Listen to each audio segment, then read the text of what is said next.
Today I'll be reviewing a 2022 Ford Explorer Timberline, which is the most off-road capable Explorer you could buy today. Now, is this as capable as, say, a Ford Bronco or a Jeep Wrangler, a 4Runner TRD Pro? The answer is no. However, if you're looking to have a bit more fun with the Explorer in the outdoors, well, this may be the one to get. Versus a regular Explorer, the Timberline has greater ground clearance, also has more aggressive tires, has skid plates underneath, and even a limited slip differential out back in case you get stuck. So let me tell you more about this Ford Explorer Timberline and go for a drive so you can decide if this is the right SUV for you. All right, let's get started. All right, I'm on the road. Let's see how good this brand new Ford Explorer Timberline is, and let me tell you more about it. First of all, I gotta say that I like the look, the exterior look of this Timberline. It's a lot more masculine and aggressive, in my opinion. What stands out right away are the wheels. The wheels are exclusive to the Timberline. They are 18 inches and they are in black. However, the tires is what really sets things apart because you are getting more aggressive and bigger all-terrain tires versus a regular Ford Explorer. But you also get more utility because the Timberline does sit higher. It's more off the ground than a normal Explorer, about 8.8 inches. And the ground clearance overall is about 8.7 inches. So you also get more utility from it too. And I'll talk about that in a little bit. But just from looks alone, the tires and wheels make a big difference. Also, what makes a big difference are those off-road lights in the middle of the grille. They're much brighter than your headlights. They are meant for off-road use, but even with them turned off, I think just having them on the grille looks nice. And also the front fascia, rear fascia, along with the new LED fog lights underneath, right? There's a presence to this Explorer Timberline, and I think Ford did a really good job with the exterior look, so I'm a big fan. Now, I gotta say, even with the raised ground clearance with this Timberline, it's very easy to get in and out of this Explorer. It does not feel that high off the ground. And then once you're inside, you're sitting here, first thing you notice is how comfortable the bottom cushion is. It's like you're sitting in your home sofa, like you just like kind of fall into it. It's actually, the bottom cushion is actually very, very comfortable. But once you sit inside, you have a good commanding view. You're high off the ground, right? And that's what most people love about SUVs, the way they feel once they get inside. It's no different with the Ford Explorer. Now, what else do you get with the Timberline versus a regular Explorer? The grille is different, but you may have noticed on the bottom, the fascia is different, but you also get those bright tow hooks, right? Obviously, that looks great. There's a utility aspect to it, so you could tow your Explorer out if you get stuck. But also underneath that, you do get skid plate. You get a giant metal skid plate underneath to protect your underbody, so that's fantastic, something that you don't see, right? But also, in the back, you get a Torsen limited slip differential, which is great. So in case you get stuck, you get in a hairy situation, right? It's definitely something that you want, and it'll help you get out of a jam. And the suspension has also been tweaked as well. Overall, I do feel like the suspension is pretty soft on the road. As for powertrain, well, it's limited with this Ford Explorer Timberline. You only have one engine option, and it's a 4-liter turbocharged engine producing 300 horsepower and about 310 pound-feet of torque, which on paper sounds like it's enough, more than enough. And 0 to 60 comes in at 6 seconds. Now, this engine is made into a 10-speed automatic. So I have been driving this Timberline around. Unfortunately, this is one of those 10 speeds that I would say needs more tuning, especially when it's cold. When you first take off, when the car is still cold, the transmission shifts and acts weirdly, a little bit harsh, the way it shifts, right? And there are times when it's downshifting, you get like a sudden jerk. So the 10 speed, I have mixed feelings about it. And even now, while I'm going at low speeds, I'm traveling about 45 miles per hour right now. It's pretty obvious it's upshifted to 10 speed already, so it does make the Explorer feel bogged down. Now, as for overall cabin noise, it's okay, acceptable, although I do hear a bit more from the road, and that's expected because of the all-terrain tires.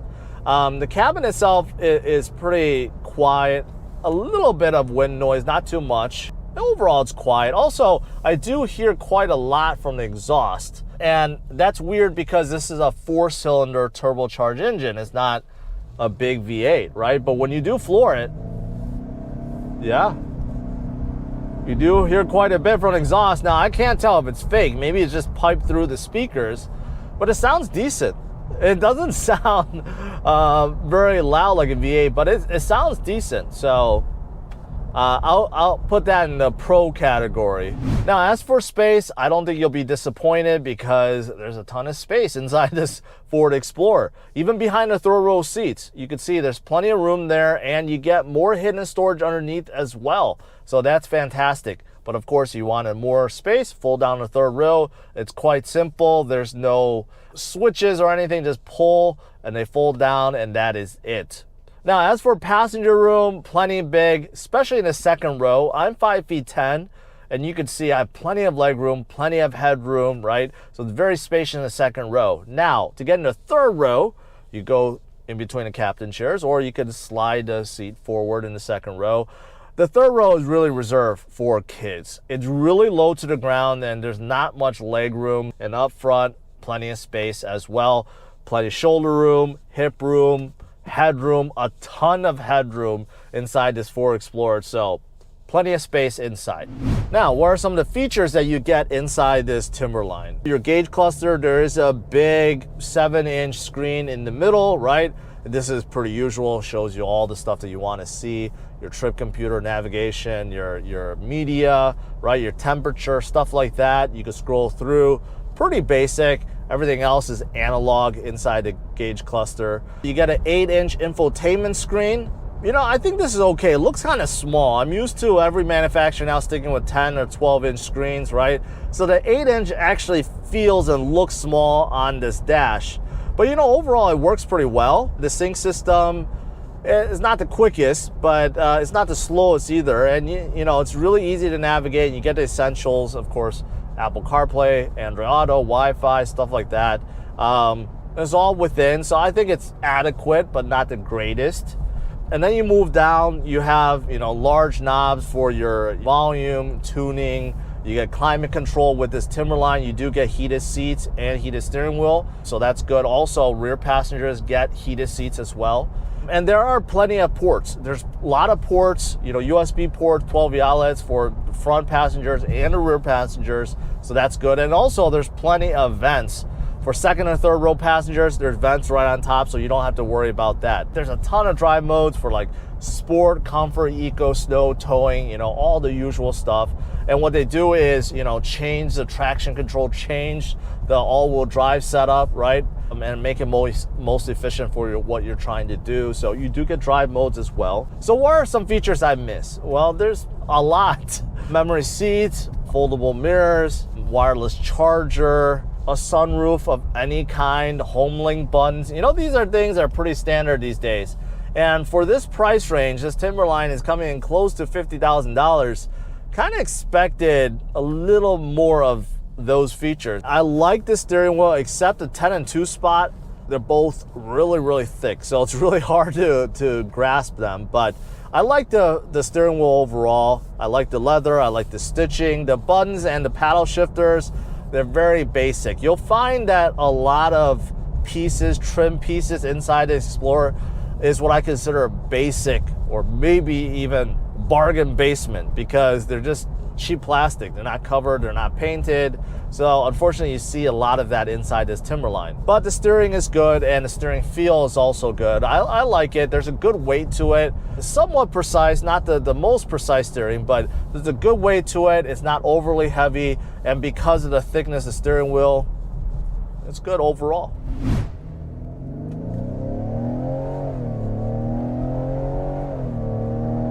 When I floored it, almost no response at all. And the Explorer didn't really move until we were past like 30 miles per hour. Then, you know, the turbo kicked in, the torque kicked in, then the Explorer started moving. But yeah, I don't know if that felt like 0 to 66 seconds. Felt a little slower. Now, as for pricing, there are 10 different trim levels to the brand new 2022 Ford Explorer, so there's a lot to think about. So the base model starts around $37,000. Then you have the XLT, ST line, then you have the Limited, and then you have the Timberline.